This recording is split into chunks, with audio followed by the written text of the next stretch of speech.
আছেন, আমিও ভালো আছি। সো মার্কেট নিয়ে আজকে কথা বলবো না যে মার্কেট কোন পজিশনে আছে বা কি অবস্থানে আছে। আপনারা অলরেডি দেখতে পাচ্ছেন যে মার্কেটে একটা ম্যানিপুলেশন জোনের মধ্যে আছে এবং এই মার্কেটে এই মুহূর্তে কি হবে বা কোন দিকে যাবে বা কোন দিকে যাচ্ছে মার্কেট সেই বিষয়টা বরং আজকে আলোচনা না করি। বাট আজকে কয়েকটা ইম্পর্টেন্ট টপিক নিয়ে আলোচনা করব, যেই ইম্পর্টেন্ট টপিকগুলো প্রত্যেকেরই আমাদের প্রয়োজন, প্রত্যেকেরই আমাদের জানা প্রয়োজন, ইভেন আমারও জানা প্রয়োজন। সো সেই টপিকগুলো হচ্ছে যে ক্রিপ্টো মার্কেটে আমরা যখন আসি সেই সময় কিছু কিছু ভুল করে থাকি। এমন মনে করবেন না যে আপনি ১ বছর বা ২ বছর ক্রিপ্টো মার্কেটে আসেন বিধায় আপনি এই বিষয়গুলো জানেন না, এমনও হইতে পারে আপনি এই বিষয়গুলো জানেন না। সো এই বিষয়গুলো জানার জন্য পুরো ভিডিওটা দেখুন। কয়েকটা টপিক নিয়ে আলোচনা করব এবং টপিকগুলো খুব মনোযোগ সহকারে আশা করি দেখবেন এবং বুঝতে চেষ্টা করবেন যে আসলে কি কি বলা হয়ে গেছে এই জায়গাটাতে, এবং অ্যাকচুয়ালি এই জিনিসগুলোর মধ্যে আপনার কোন মেন্টালিটিটা আছে বা আপনি কোন জিনিসটা বারবার করে থাকেন, ভুলটা করে থাকেন, যার কারণে আপনি আজকে লজে আছেন বা আপনি প্রফিট বের করতে পারতেছেন না। সো সিম্পল এই বিষয়গুলো আজকে আলোচনা করব।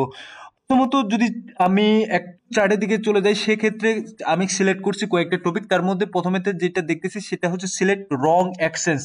দেখুন, প্রথম আমি যখন ক্রিপ্টোকারেন্সি মার্কেটে আসি তখন আমি কুকয়েন ইউজ করতাম। তো কুকয়েনে এটা স্বাভাবিক যে ওই কুকয়েনে একটু ফি কম কাটে বাইং করার জন্য বা সেলিং করার সময় এই একটু ফি কম কাটে রেদার দেন বাইন্যান্সে। তো বাইন্যান্সে একটু ফি বেশি কাটে। সো আমাদের যদি অল্প পুঁজি হয়ে থাকে সেক্ষেত্রে আমরা যদি বারবার কেনা বিক্রি করি, বাই সেল করি, সেক্ষেত্রে আমাদের ফি যেই টাকাটা কাটবে আমাদের প্রফিটের চাইতে ফির বেশি টাকা কেটে ফেলে। সো এই জিনিসটা আমাদের একটু লক্ষ্য রাখতে হবে। প্লাস কিছু কিছু এক্সচেঞ্জ আছে, যেন আপনারা জানেন যে এফটিএক্স এর মতো এক্সচেঞ্জ কিন্তু কোলাপস করছে। So listed coin base listed কিছু ভালো এক্সচেঞ্জ আছে, যেই এক্সচেঞ্জগুলোতে আপনারা ট্রেড করতে পারেন। অবশ্যই বাইন্যান্স অবশ্যই ভালো, কুকয়েন অবশ্যই ভালো। কিছু কিছু এখন নতুন নতুন এক্সচেঞ্জ বের হচ্ছে, যেই এক্সচেঞ্জগুলোতে আপনাদেরকে অফার দিচ্ছে সেই এক্সচেঞ্জগুলোতে যাওয়ার জন্য এবং কিছু বোনাস পাচ্ছেন। সো আমি মনে করি যে বোনাস বা কিছু অফার পাওয়ার লোভে সেই এক্সচেঞ্জগুলোতে যাওয়ার কোনো প্রয়োজন নেই। যেগুলো মেইন টপ 10 বা টপ 5-এর এক্সচেঞ্জ আছে সেই এক্সচেঞ্জগুলোতেই কাজ করুন।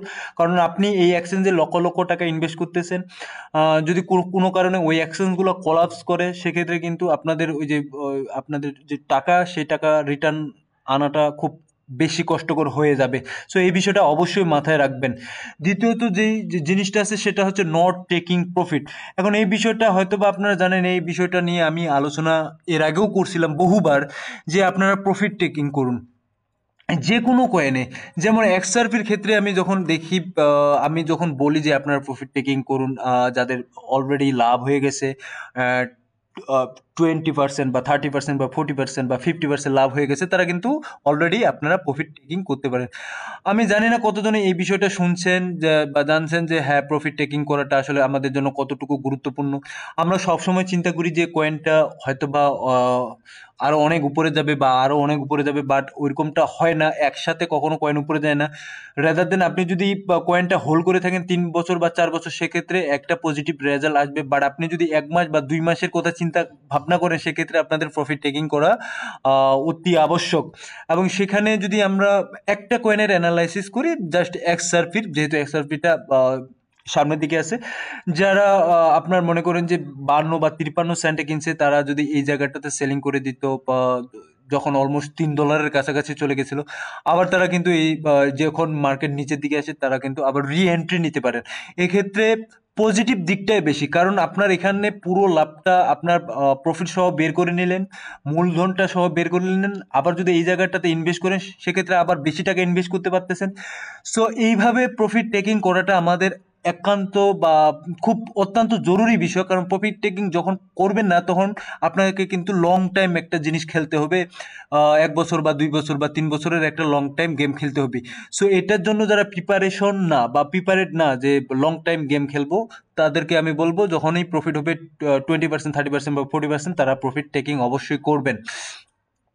এবং থার্ডলি যে বিষয়টা আছে সেটা হচ্ছে যে জাম those coins already pumped. So দেখুন এটা আমাদের অলমোস্ট মাঝে মধ্যে আমি এটা বলে থাকি যে যে কয়েনগুলোতে অলরেডি পাম্প করে ফেলছে সেই কয়েনগুলোতে আপনারা কখনো যাবেন না। এরকম বারবার আমার ভিডিওতে আমি বলছিলাম যে কয়েনগুলোতে 30%, 40% বা 100% বা 200% পাম্প করছে। কারণ আমরা করে থাকি কি, আমরা এই মার্কেটে আসি যখন দেখি যে আমাদের কয়েনগুলো পাম্প করতেছে না, তখন যেই কয়েনটা পাম্প করতেছে সেই কয়েনটাতে জাম্প করি।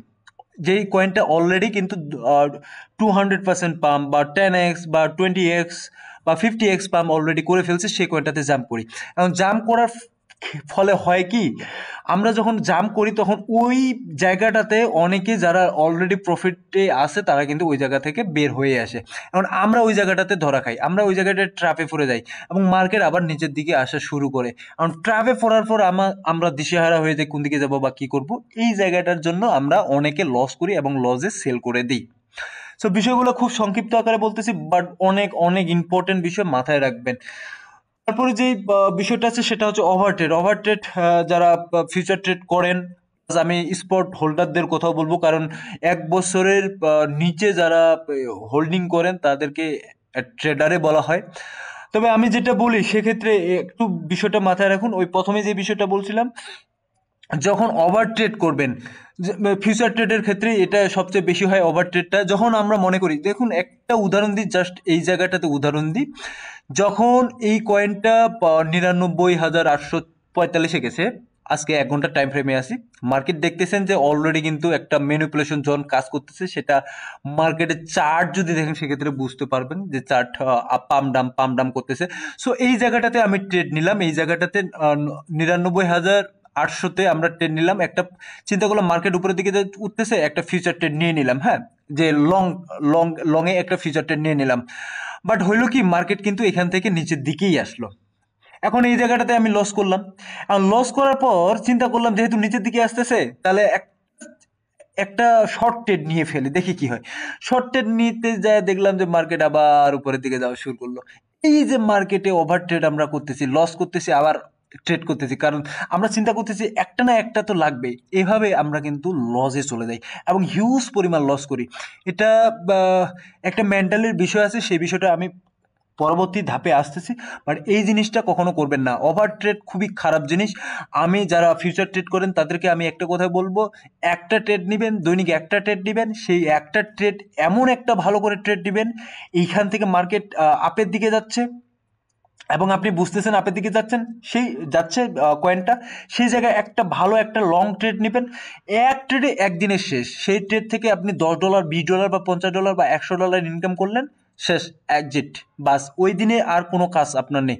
আপনি যদি ওভার ট্রেড করতে চান সেক্ষেত্রে হয়তো বা দেখা যাবে আপনি যে প্রথমে যে ট্রেডে $100 প্রফিট করলেন, দ্বিতীয় ট্রেডে $50 লস, তৃতীয় ট্রেডে আপনার আবার 50 বা $100 লস, এরকম হয়ে যেতে পারে। সো বি কেয়ারফুল, কখনোই ওভার ট্রেড করবেন না। আর আমার সাজেশন অনুযায়ী আমি কিন্তু দৈনিকও আমি বলবো না, যদিও দৈনিক আমি তারপর বললাম যে দৈনিক একটা ট্রেডের বেশি অবশ্যই না। পরের যে বিষয়টা আসতেছে সেই বিষয়টা হচ্ছে যে high leverage, no stop loss. এখন একটা ছোট্ট করে কাহিনী বলি। আমার একজন ক্লায়েন্ট আছেন, যিনি আমার কাছ থেকে পরামর্শ নেন কি করবেন না করবেন। হঠাৎ করে তিনি একটা অকারেন্স করে বসেন, যেটা আমাকে বলেন নাই এবং বারবার ওনাকে বলা হয়েছে যে অবশ্যই আপনি স্টপ লস লাগাবেন যখন ফিউচার ট্রেড করবেন। উনি স্টপ লস লাগান নাই এবং স্টপ লস না লাগার কারণে উনার একদিনে $200 গায়েব। সো স্টপ লসটা কি সেটা হয়তো বা যারা ফিউচার ট্রেড করতেছেন তারা জানেন যে স্টপ লসটা কি।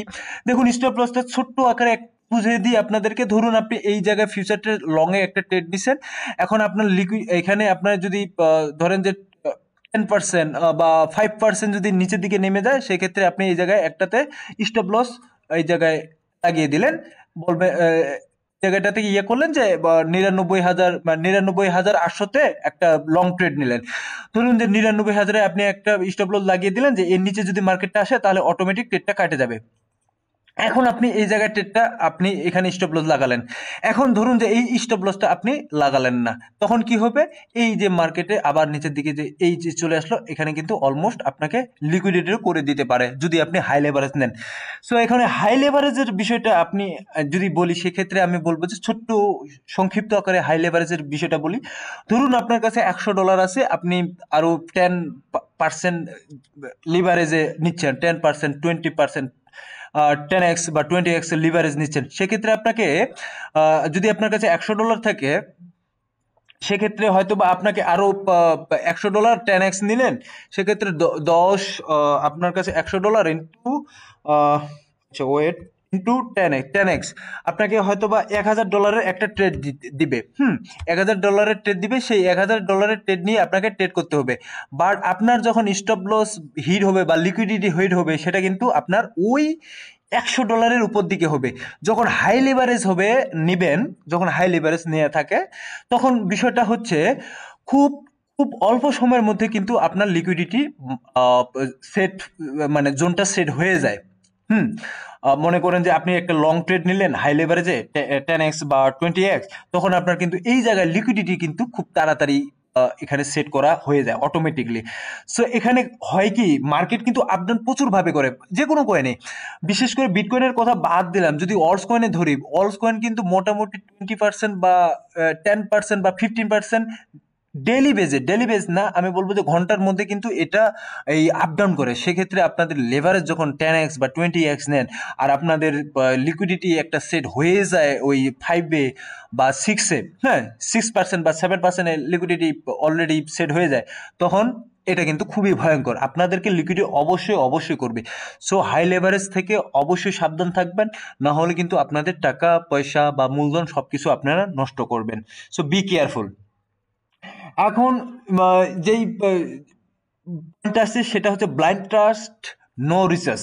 ব্লাইন্ড ট্রাস্টের কথা কেন বলতেছি আপনাকে, দেখুন আমি ধরুন আমি কয়েকটা কয়েনের কথা বললাম যে এই কয়েনগুলো কিনবেন, বললাম XRP, BNB, টোন বা অ্যাভালান্স বা সুই বা চেলিক কয়েনগুলোর কথা বললাম যে এগুলো হাই প্রফিটেবল দিবে, আপনার 100%, 200% আরো বেশি আপনাদেরকে প্রফিট দিবে, এই কয়েনগুলো কিনেন।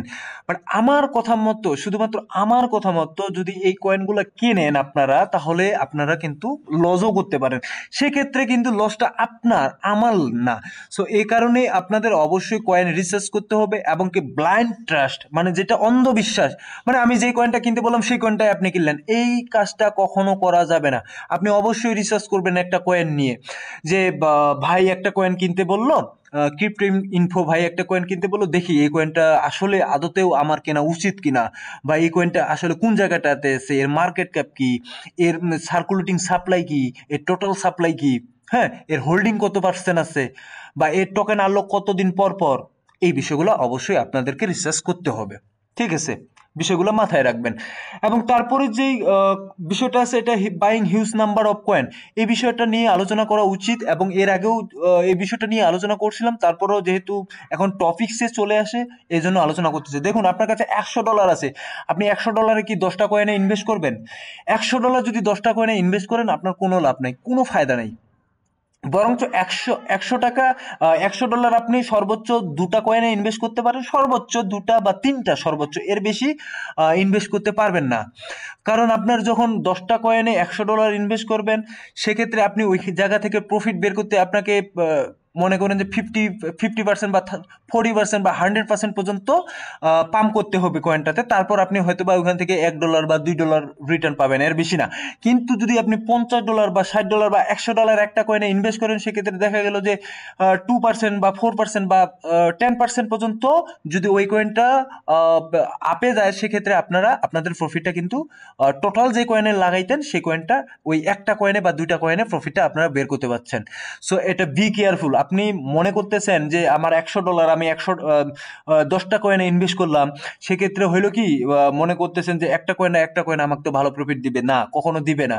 কারণ আপনি যখন হোল্ডিং করবেন একটা কয়েন বা স্পটে ট্রেড করবেন, সেক্ষেত্রে $10 এটা নাথিং, এটা $10 কোনো কিছুই না। মাথায় রাখতে হবে, $10 থেকে $1 প্রফিট আনতে গেলেও কিন্তু অনেক পার্সেন্ট পাম্প করতে হবে একটা কয়েনকে। So be careful. তারপরে যে ইয়েটা আছে, টপিকটা আছে, সেটা আছে fall in love in crypto token. এটা সবচেয়ে আমি বেশি দেখি। আমার কাছে অনেকে মেসেজ করে, ভাই পাই নেটওয়ার্ক বা ব্লা ব্লা অন্যান্য কয়েন, বলে ফেললাম পাই নেটওয়ার্কের কথা, যে এগুলা কি 2030 সাল পর্যন্ত হোল্ড করতে চাচ্ছি, বা এই কয়েনটা আমার 25 সাল, 26 সাল, 27 সাল পর্যন্ত হোল্ড করতে চাচ্ছি। আমি বলতেছি, তখন আমি বলি যে এটা আসলে আপনাদের যে অন্ধবিশ্বাস একটা কয়েনের প্রতি, বা আপনি একটা কয়েনকে যে ভালোবেসে ফেলতেছেন, এই কয়েনটাই আপনাকে ধ্বংস করবে। যে কোনো কয়েনকে আপনি ভালোবাসবেন, এই কয়েনটাই আপনাকে ধ্বংস করবে উইথাউট বিটকয়েন। বিটকয়েনকে আপনি ভালোবাসেন, বিটকয়েনের উপর ইনভেস্ট করেন, ঠিক আছে, দ্যাটস এনাফ। বাট আদার্স কয়েনের ক্ষেত্রে আমি বলবো যে এই ফলের লাভটা আপনাদের মনে হবে যে একটা ফেক গার্লফ্রেন্ডের মতো। যে মানে একটা গার্লফ্রেন্ড আপনি অন্ধভাবে বিশ্বাস করতেছেন, আপনি মনে করতেছেন যে এ 2 বছর বা 3 বছর আমার সাথে টিকে যাবে, বাট নাথিং, এটা কখনো হয় না। এরকম একটা বিষয়। কখনো ফলের লাভ কোনো কয়েনের উপর হবেন না। যখনই যে কয়েন আপনাকে প্রফিট দিচ্ছে তখনই সেইখানে প্রফিট টেকিং করুন, এটা মাথায় রাখবেন, ঠিক আছে। এবং পরে যে বিষয়টা আসতেছে সেটা হচ্ছে মেন্টাল হেলথ এবং ইমোশন। আমি বলি এই বিষয়টা গুরুত্বপূর্ণ, এবং এই বিষয়টা কেউ কখনো আপনাদেরকে বলবে না বা বোঝাবে না যে আমাদের যখন আমরা ট্রেডিং করব, ক্রিপ্টো ট্রেডিং বলেন, স্টক ট্রেডিং বলেন, বা যে কোনো ট্রেডিং করব, তখন আমাদের মেন্টাল হেলথ এবং ইমোশন কন্ট্রোল করা কতটা জরুরি।